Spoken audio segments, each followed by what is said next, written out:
Close your eyes for a second and feel the absurd weight of that choice, the relentless judgment of society, the shocked whispers of your family, the crushing guilt that wakes you up in the middle of the night. It is a level of loneliness and pain that very few people can understand.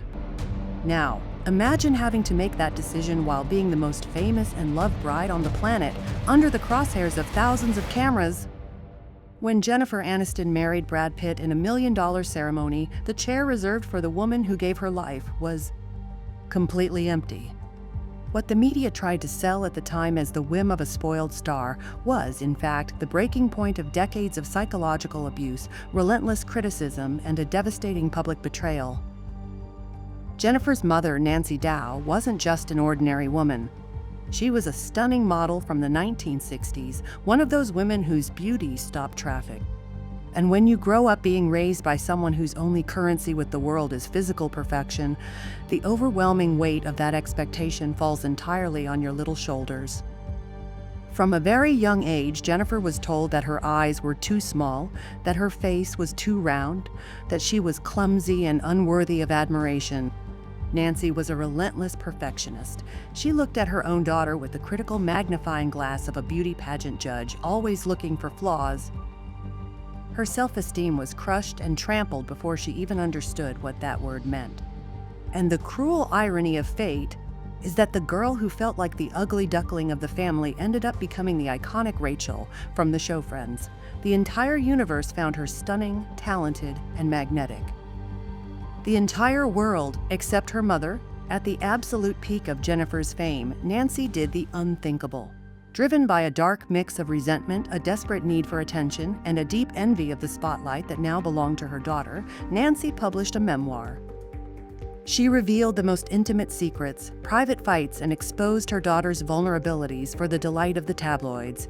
She sold her own daughter's sacred trust for a few minutes of pathetic fame. It was the final stab in the back. The last thread of hope cut. It was in that exact moment that Jennifer made the excruciating decision to banish her mother from her life. For almost an entire decade, the two didn't exchange a single word. The silence was absolute. And through her own public hells, like the devastating divorce from Brad Pitt, Jennifer did not put on the cape of the eternal victim. She dove into therapy. She healed her own wounds, and it was there, in the trenches of self-discovery, that something miraculous happened. Jennifer began to look at her mother no longer as an all-powerful monster, but as a deeply wounded woman, a victim of a time when a woman's survival was exclusively tied to her appearance. Forgiveness, my friend, does not erase the abuse. Forgiveness is letting go of the poison. It is deciding with all your strength that you are no longer going to drink from that cup of resentment every single day of your life. And when Nancy fell gravely ill and suffered a stroke, the bridge that had been in ashes for years had to be faced once again. This time, Jennifer didn't cross that bridge as the scared little girl begging for approval. She crossed it as a grown woman, unapologetic, the owner of her own empire. She went to her mother, ensured she had the best medical care possible, and held her hand in her final moments, forgiving her before her death. She broke the curse of her bloodline and freed herself forever. And you? Have you ever had to set an incredibly painful boundary in your life to protect your own heart?